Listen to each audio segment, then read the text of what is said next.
Hello everyone, once again welcome to my YouTube channel smart chemistry classes. आज हम लोग अपना नेक्स्ट टॉपिक स्टार्ट करेंगे। जैसा कि आप यहाँ पे देख रहे हैं लेक्चर नंबर 5, जहाँ पे आप लोगों को अभी तक जो चीज़ें पढ़ाई गई हैं उनसे अलग हमारा जो अगला टॉपिक है वो है आयनिक ठोस।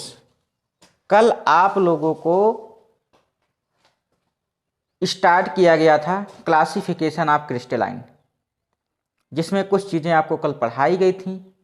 उसके आगे जो हमारा नेक्स्ट टॉपिक है आयनिक ठोस, यहाँ से हम लोग आज स्टार्ट करेंगे। और आप लोग जैसा कि जानते हैं कापी पेन लेके बैठिए और नोट्स अच्छा सा बनाइए और अच्छी तरीके से आप स्टडी कीजिए। अभी जो हम आपको बताने जा रहे हैं बहुत ही मोस्ट इम्पोर्टेंट है और एग्ज़ाम के नज़रिए से अगर देखा जाए तो आपको ये टॉपिक इम्पोर्टेंट है और आपको इसमें जानकारी होनी चाहिए इस टॉपिक की। आपको यहाँ पे देखिए आयनिक ठोस। आयनिक ठोस क्या होते हैं? सॉलिड स्टेट का अभी चल रहा हम लोग का चैप्टर, जिसका आज टॉपिक है आयनिक ठोस। आयनिक ठोस ऐसे ठोस जिनमें आयनिक बंध उपस्थित होते हैं तथा जिनके अवयवी कण ऋणायन तथा धनायन। यहाँ पे ध्यान से समझिए, ऐसे ठोस जिनके आयनिक बंध उपस्थित होते हैं, यानी ऐसे ठोस जिनमें क्या होते हैं? आयनिक बंध उपस्थित होते हैं। आयनिक बंध का मतलब आप लोग बहुत पहले से जानते हैं कि आयन दो होते हैं, एक धन आयन एक ऋण आयन, जो कि आपको बताया जा चुका है। तो आयनिक बंध का मतलब हो गया ऋण आयन और धन आयन।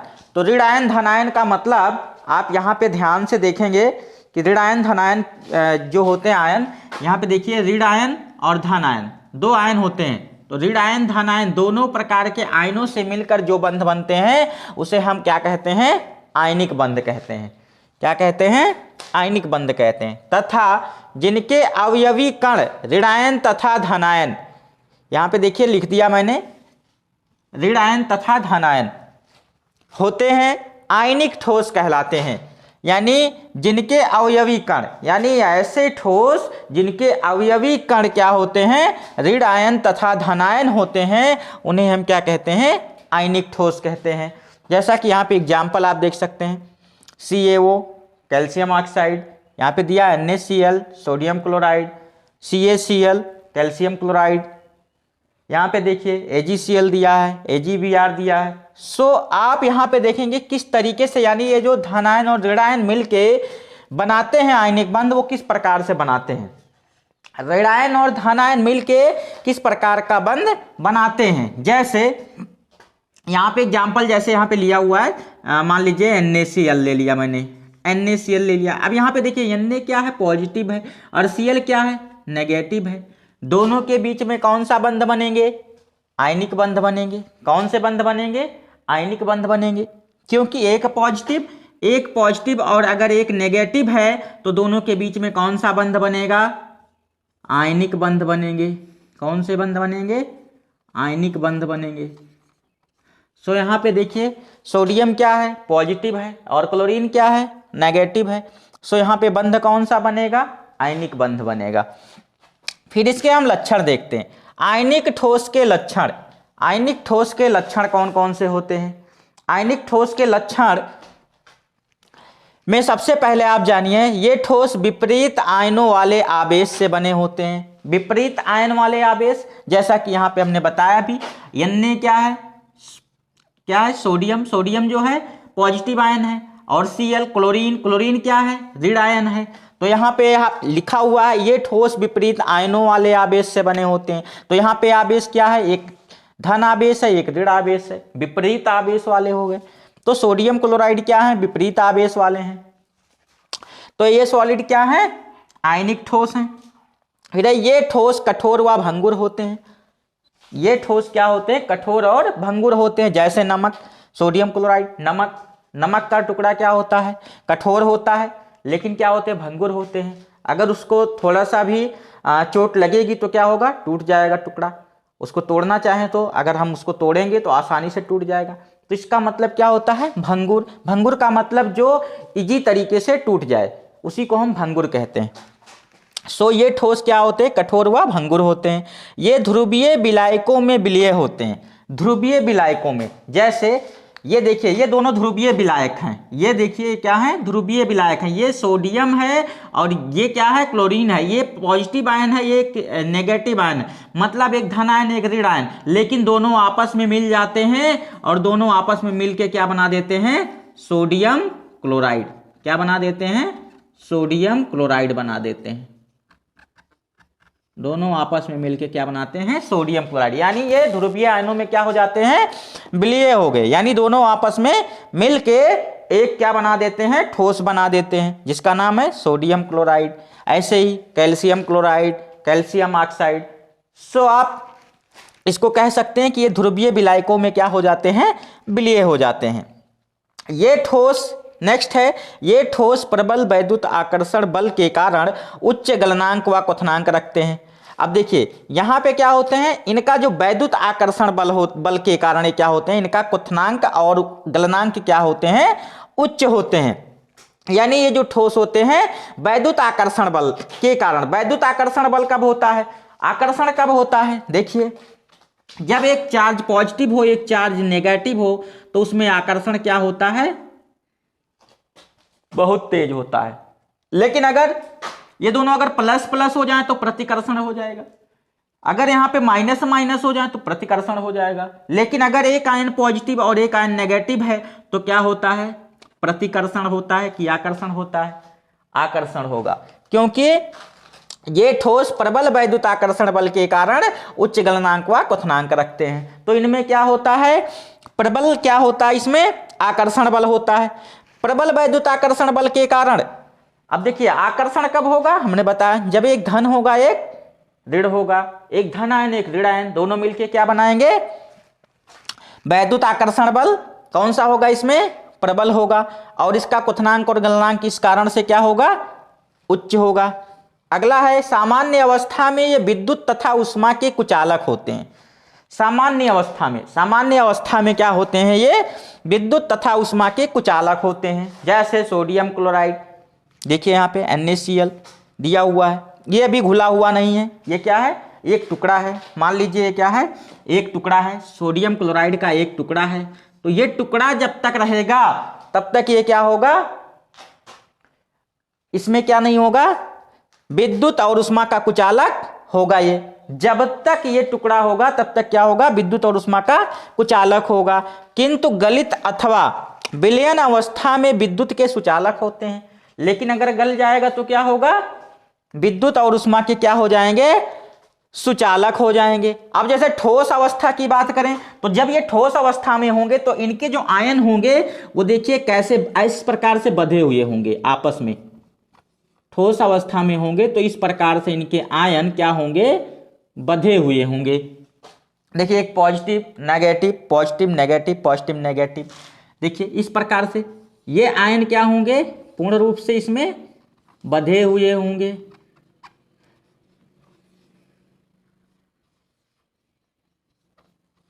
इस प्रकार से इनमें जो आयन होंगे क्या होंगे, पूर्ण रूप से बंधे हुए होंगे।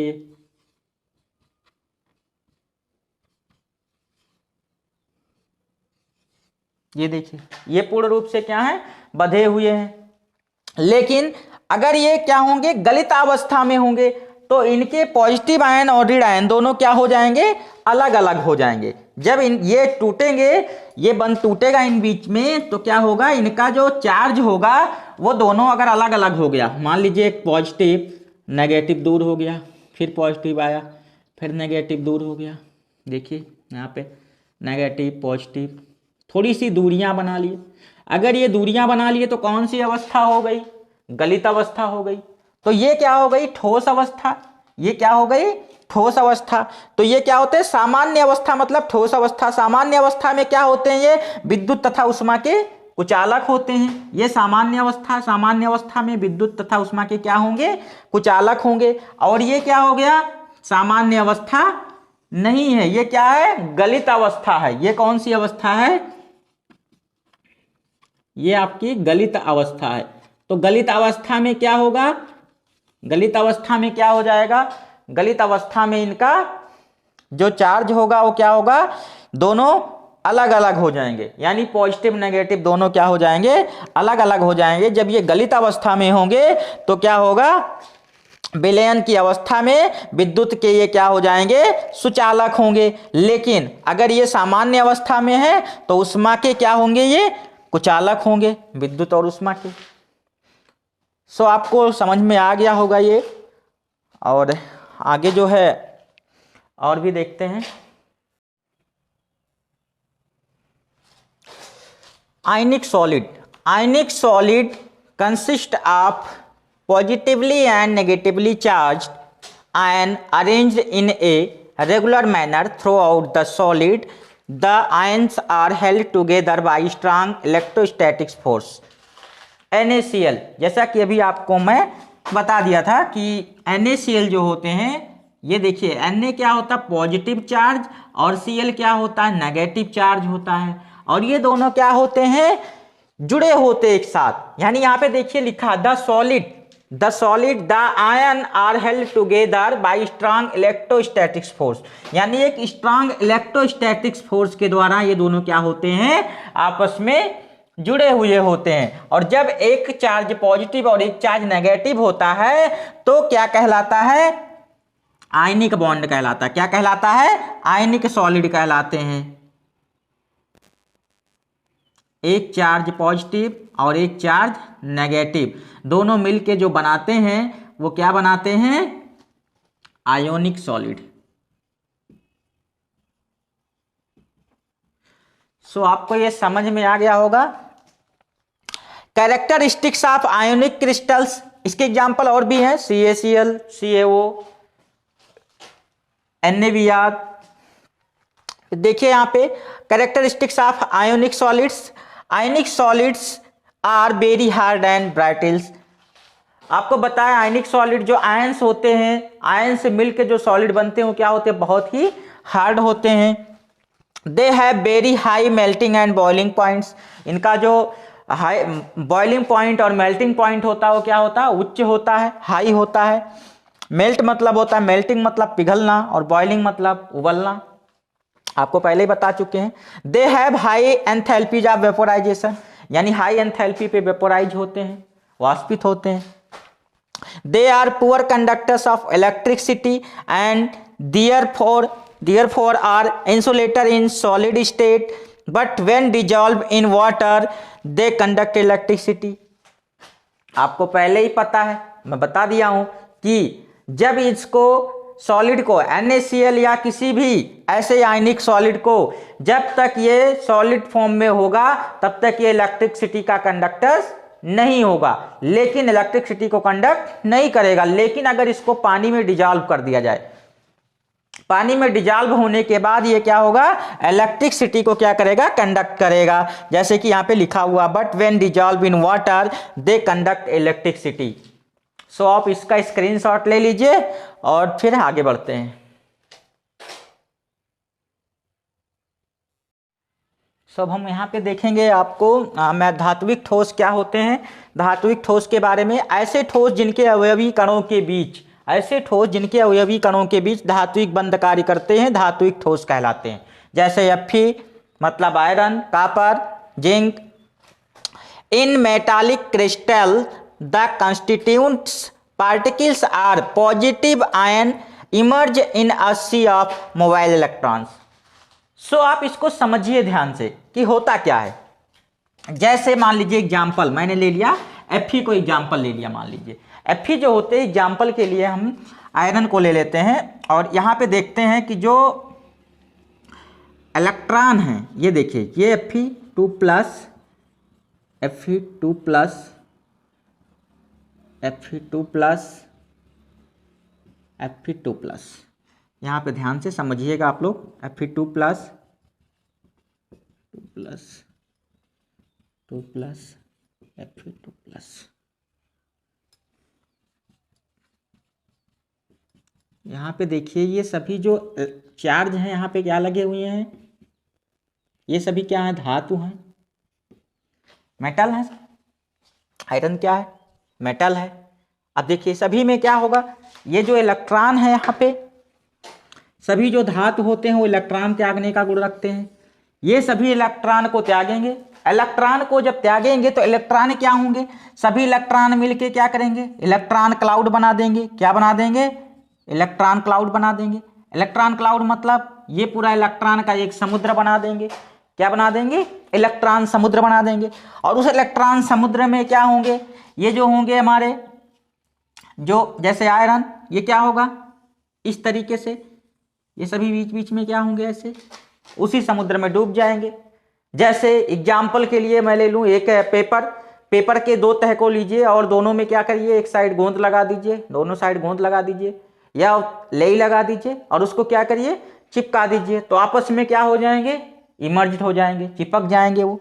इसी प्रकार से ये भी क्या हो जाएंगे, इलेक्ट्रॉनों के बीच में, इलेक्ट्रॉन के समुद्र में ये जो धनायन है सब क्या हो जाएंगे, डूब जाएंगे। और यहां पर क्या बना देंगे, धात्विक बंध बना देंगे। क्या करेंगे, धात्विक बंध बना देंगे, क्योंकि इनके जो अवयवी कणों के बीच जो होते हैं, यानी ऐसे ठोस जिनके अवयवी कणों के बीच धात्विक बंध कार्य करते हैं, तो इनके बीच क्या कौन से बंध कार्य करेंगे, धात्विक बंध कार्य करेंगे। कौन से बंध, धात्विक बंध कार्य करेंगे। अच्छा, धात्विक बंध बनता कैसे है, देखिए धातु और धातु मिलके क्या बनाते हैं, धात्विक बंध। क्या बनाएंगे, धात्विक बंध। धातु और धातु मिलके क्या बनाते हैं, धात्विक बंध बनाते हैं। अच्छा, धातु अधातु मिलके क्या बनाते हैं, अभी आपको बताया था मैंने, धातु अधातु मिलके क्या बनाएंगे, आयनिक बंध बनाते हैं। कौन सा बंध बनाते हैं, आयनिक बंध बनाते हैं। अब देखिए धातु और धातु मिलके कौन सा बंध बना दिए, धात्विक बंध। अधातु, अब यहाँ पे देखिए Fe2+ था तो ये धातु धातु ही है, क्या हो गया, धातु धातु, यहाँ धात्विक बंध। लेकिन यहाँ पे धातु और अधातु मिलके क्या बनाते हैं, आयनिक बंध, जो कि अभी मैंने इसके पहले आपको एक्सप्लेन किया था। सो अधातु और अधातु क्या बनाएंगे, आधातु प्लस आधातु। कौन सा बंध बना सकते हैं, अधातु अधातु, कौन सा बंध बनाएंगे, अधातु अधातु सहसंयोजक बंध बना देंगे। कौन सा, सहसंयोजक बंध, सहसंयोजक बंध बना देंगे। अब देखिए धातु धातु मिलकर बना दिए धात्विक बंध, अधातु और धातु मिलकर बना दिए आयनिक बंध, धातु और अधातु और अधातु मिलकर क्या बना दिए, सहसंयोजक बंध बना दिए। सो आपको ये समझ में आ गया होगा। और आगे बढ़ते हैं इसके धात्विक ठोसों के गुण। धात्विक ठोसों के गुण में ये धातु धनायनों एवं मुक्त इलेक्ट्रॉनों से बने होते हैं। ये जो धातु होते हैं धातु धनायनों एवं मुक्त इलेक्ट्रॉनों से बने होते हैं। इनमें मुक्त इलेक्ट्रॉन संपूर्ण क्रिस्टल में समान रूप से वितरित होते हैं। मुक्त इलेक्ट्रॉन यानी जो इनमें इलेक्ट्रॉन होते हैं वो क्या होते हैं, जो मुक्त होते हैं धनायन से, जैसा कि मैंने अभी बताया था आपको Fe2+। अब इसमें से जो इलेक्ट्रॉन मुक्त हो रहे थे वो सभी क्या हो रहे थे, क्रिस्टल में समान रूप से वितरित हो रहे थे। अभी हमने बताया ये धातु धनायनों एवं मुक्त इलेक्ट्रॉनों से बने होते हैं। धनायन मतलब ये धनायन तो है ही ऑलरेडी, इसमें से जो इलेक्ट्रॉन मुक्त करते हैं उन्हीं से मिलके बनते हैं। धात्विक ठोस के मुक्त इलेक्ट्रॉन गतिशील होते हैं। इसके जो इलेक्ट्रॉन होते हैं यानी धात्विक जो ठोस होता है इसके जो इलेक्ट्रॉन होते हैं वो क्या होते हैं, गतिशील होते हैं। इनके इलेक्ट्रॉन क्या होते हैं, गतिशील होते हैं। सो इनमें धात्विक चमक होती है तथा इनका विशिष्ट रंग होता है। इनमें धात्विक चमक मतलब सभी मेटल के पास क्या होते हैं, सभी धातुओं के पास धात्विक चमक होती है। तो इनमें एक विशेष प्रकार का धात्विक चमक होता है तथा इनका एक विशिष्ट रंग होता है। ये आघात वर्धनीय तथा तन्य होते हैं। ये आघात वर्धनीय तथा तन्य होते। आघात वर्धनीय मतलब जिस पे चोट लगाएं और उस पे क्या हो, कोई प्रभाव ना पड़े, आघात वर्धनीय। और तन्य होते, तन्य मतलब कठोर होते हैं, हार्ड होते हैं। सो यहाँ पे देखिए कैरेक्टरिस्टिक्स एंड मेटालिक्स क्रिस्टल्स, जो कैरेक्टरिस्टिक्स होते हैं मेटालिक क्रिस्टल्स के वो क्या होते हैं? मेटालिक क्रिस्टल में be hard as well as soft, यानी ये हार्ड होते हैं, सॉफ्ट की तुलना में क्या होते हैं, ये बहुत हार्ड होते हैं। They are good conductors of heat and electricity, जो कि अभी पहले मैंने बताया था इसको, जो इसके गुड कंडक्टर्स होते हैं किसके? हीट और इलेक्ट्रिसिटी के। They have metallic lustre and colour in certain cases, जो कि अभी बताया हमने कि इनमें धात्विक चमक होती है तथा इनका एक विशिष्ट रंग होता है। They are malleable and ductile, ये क्या होते हैं? मैलेबल और डक्टाइल होते हैं। They have moderate enthalpy of fusion, यानी इनका एक निश्चित ताप होता है जहां पे क्या होते हैं? फ्यूजन करते हैं मेटल के।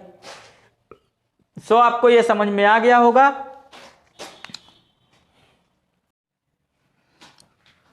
सहसंयोजक ठोस, वह ठोस जिनमें अनेक परमाणु सहसंयोजक आबंध द्वारा जुड़े होते हैं सहसंयोजक ठोस कहलाते हैं, जैसे हीरा, ग्रेफाइट, सिलिकॉन आदि। अभी जैसे हमने बताया था सहसंयोजक ठोस कैसे बनते हैं। सहसंयोजक ठोस कब बनते हैं? जब नॉन मेटल और नॉन मेटल, मतलब नॉन मेटल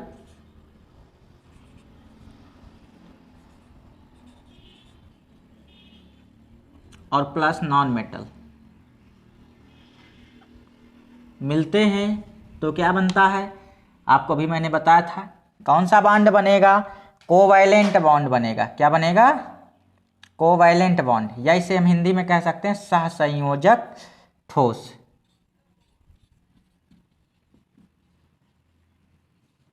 सहसंयोजक होता है, यानी जब नॉन मेटल और नॉन मेटल मिलते हैं तो क्या बनता है? सहसंयोजक, यानी आधातु आधातु। नॉन मेटल का मतलब होता है आधातु, आधातु प्लस आधातु मिलके क्या बनाते हैं बेटा? सहसंयोजक ठोस बनाते हैं। क्या बनाते हैं? सहसंयोजक ठोस बनाते हैं। आधातु आधातु मिलके क्या बनाते हैं? सहसंयोजक ठोस बनाते हैं। सो आप एग्जाम्पल के लिए यहाँ पे देखिए लिखा हुआ हीरा, ग्रेफाइट, सिलिकॉन आदि। इंग्लिश में भी इसको देख लीजिए। कोवैलेंट सॉलिड होता क्या है? In covalent crystal the constituents particles are non metal atom, जैसा कि अभी यहाँ हमने बताया नॉन मेटल दोनों मिलके क्या बनाते हैं? कॉन्स्टिट्यूएंट पार्टिकल्स के क्या होते हैं? नॉन मेटल होते हैं। Which are linked to the adjacent atom by covalent bond throughout the crystal, example diamond, graphite. So आप यहाँ पे देखिए मैंने ग्रेफाइट का स्ट्रक्चर भी ले लिया है। ग्रेफाइट के स्ट्रक्चर में समझते हैं। जो ग्रेफाइट होता है, अच्छा इनके अवयवी कण जो होते हैं ये पहले समझ लीजिए क्या होते हैं। इनमें जो अवयवी कण होते हैं सहसंयोजक ठोस में वो परमाणु होते हैं। इनके अवयवी कण जो होते हैं क्या होते हैं? अवयवी कण। इनके जो अवयवी कण होते हैं वो क्या होते हैं? परमाणु होते हैं। इनमें अवयवी कण जो होते हैं वो क्या होते हैं? परमाणु होते हैं। तो यहां पे ध्यान दीजिए, अवयवी कण को क्या कहते हैं? कॉन्स्टिट्यूएंट्स पार्टिकल्स, जैसे कि यहाँ पे लिखा हुआ है इंग्लिश में भी अवयवी कण को हम कहते हैं कॉन्स्टिट्यूएंट्स पार्टिकल्स।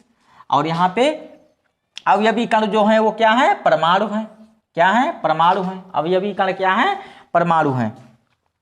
सो यहाँ पे आप देखेंगे जो ग्रेफाइट होता है, एक्सेप्शन के तौर पे ग्रेफाइट जो होता है ये उत्तम चालक होता है। क्या होता है? उत्तम चालक होता है। लेकिन यहां पे स्ट्रक्चर जो है ग्रेफाइट का, हर कार्बन का जो चौथा इलेक्ट्रॉन होता है वो स्वतंत्र होता है। यहां पे ध्यान से देखिए, हर कार्बन का चौथा इलेक्ट्रॉन क्या होता है? स्वतंत्र होता है। जैसे कि इसमें दिखाया गया है, हर कार्बन का मतलब एक कार्बन है उसका चौथा इलेक्ट्रॉन क्या होगा? हमेशा क्या होगा? स्वतंत्र होगा। हर कार्बन का चौथा इलेक्ट्रॉन क्या होगा बेटा? स्वतंत्र होगा। हर कार्बन का चौथा इलेक्ट्रॉन क्या होता है? स्वतंत्र होता है। आप इस चीज को ध्यान से देखते रहिए, आपको समझ में आ जाएगा। हर कार्बन का जो चौथा इलेक्ट्रॉन क्या होता है? स्वतंत्र होता है। ये जो डॉट दिख रहे हैं आपको, ये क्या है? कार्बन एटम है। और इनके बीच में जो बॉन्ड दिख रहा है ये क्या है? कोवैलेंट बॉन्ड है। हर कार्बन केवल 3 कार्बन से जुड़ा होता है। ध्यान से समझिए, हर कार्बन केवल कितने कार्बन से जुड़ा हुआ होता है? 3 कार्बन से जुड़ा होता है। जैसे देखिए 1 2 3, ये देखिए 1 2 3, 1 2 3, मतलब हर कार्बन केवल कितने कार्बन परमाणुओं से जुड़ा होता है? 3 कार्बन परमाणुओं से जुड़ा होता है। और इसका जो चौथा कार्बन होता है वो क्या होता है? चौथा जो इलेक्ट्रॉन, सॉरी कार्बन नहीं इलेक्ट्रॉन, चौथा जो इलेक्ट्रॉन होता है वो क्या होता है? स्वतंत्र होता है। यानी चौथा इलेक्ट्रॉन हमेशा स्वतंत्र होता है। चौथा इलेक्ट्रॉन क्या होता है बेटा? स्वतंत्र होता है। सो आपको ये समझ में आ गया होगा। आपको स्क्रीनशॉट ले लीजिए। सहसंयोजक ठोस, सहसंयोजक ठोसों के अवयवी कण परमाणु होते हैं। अवयवी कण परमाणु मीन्स जैसे कार्बन परमाणु, ये देखिए कार्बन क्या है? एक परमाणु है। ये क्या होते हैं? अवयवी कण होते हैं। किसके? सहसंयोजक ठोस के। इनमें अवयवी परमाणु सहसंयोजक आबंधों द्वारा जुड़ा होता है। सहसंयोजी आबंध कब बनते हैं? जब आधातु प्लस आधातु दोनों होते हैं तो क्या बनता है? सहसंयोजी आबंध बनते हैं। सहसंयोजी आबंध। ये कठोर तथा भंगुर होते हैं। कठोर तथा भंगुर मीन्स ये कठोर अधिक हार्ड होते हैं, रिगिड होते हैं, भंगुर होते हैं जो आसानी से टूट जाते हैं। ये विद्युत के अचालक होते हैं। ये विद्युत के अचालक होते हैं। इनका गलनांक उच्च होता है, यानी इनका जो गलनांक है वो क्या है? उच्च है। Characteristics of covalent crystal, the covalent crystal are hard, यानी ये हार्ड होते हैं। They are poor conductors of electricity and are insulator, ये क्या होते हैं? पुअर कंडक्टर होते हैं इलेक्ट्रिसिटी के, इंसुलेटर होते हैं। They have externally high melting point and may even decompose before melting, यानी इनका जो मेल्टिंग पॉइंट होता है वो क्या होता है? एक्सटर्नली हाई होता है, हमेशा हाई होता है। May even decompose before melting, या ये क्या होते हैं? डिकम्पोज होते हैं मेल्टिंग से पहले। दूसरी चीज यहाँ पे कुछ एक्सेप्शन भी है, जैसे कि ग्रेफाइट। यहाँ पे देखिए लिखा हुआ ग्रेफाइट। ग्रेफाइट क्या है? इसमें अपवाद है। ग्रेफाइट एक क्या है? अपवाद है, जो इसमें नहीं होते हैं। अपवाद, इसमें भी ग्रेफाइट क्या है? अपवाद है। विद्युत के अचालक होते हैं, इसमें भी ग्रेफाइट क्या है? क्योंकि ये कुचालक होते हैं। ग्रेफाइट क्या है? इसमें भी अपवाद है। अब आप इसका स्क्रीनशॉट ले लीजिए।